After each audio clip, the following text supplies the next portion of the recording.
कभी सोचा है कि हम इतने परेशान क्यों हो जाते हैं? क्यों हमारे मन में डर, शंका और मोह बार बार लौट आता है? क्यों सही होते हुए भी हम खुद पर यकीन नहीं कर पाते? इसका उत्तर कहीं बाहर नहीं, बल्कि हमारे ही भीतर छिपा हुआ है, और यही उत्तर देती है भगवद गीता। आज हम जानेंगे उसका दूसरा अध्याय, सांख्य योग, जो न सिर्फ अर्जुन के युद्ध का समाधान है, बल्कि हमारे जीवन की लड़ाइयों में भी अमूल्य मार्गदर्शन है। स्वागत है आपका सोल प्लेज में। इस वीडियो को अंत तक ज़रूर सुनिए, क्योंकि यह आपके सोचने, समझने और जीने का तरीका बदल सकता है। और हाँ, चैनल को सब्सक्राइब करना न भूलें, ताकि अगली दिव्य झलक आपसे छूट न जाए। अर्जुन युद्ध भूमि में खड़ा था, परंतु भ्रम में था। उसके हाथ कांप रहे थे, मन डर से भर गया था। उसने अपने धनुष को नीचे रख दिया और कहा, हे कृष्ण, मैं अपने अपनों से कैसे युद्ध करूं? मैं अधर्म नहीं करना चाहता, मेरा हृदय मोह से भर गया है।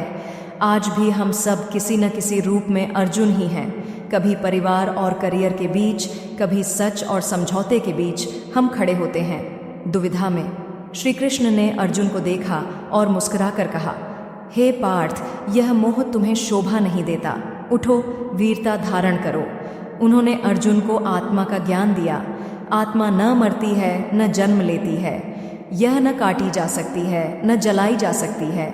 जो इस सत्य को जान लेता है, वह शोक नहीं करता।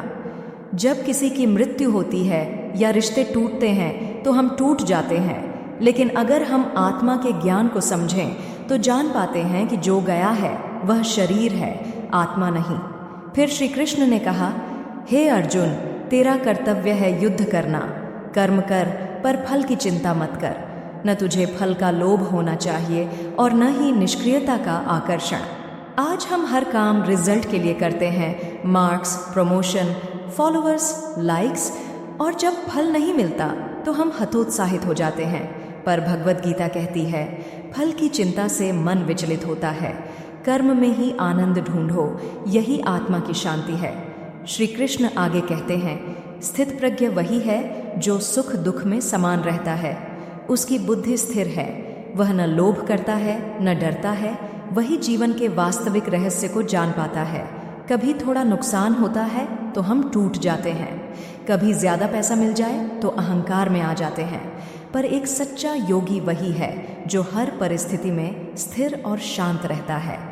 तो मित्रों, भगवद गीता का दूसरा अध्याय, सांख्य योग, हमें सिखाता है कि आत्मा अमर है, इसलिए मृत्यु का शोक व्यर्थ है।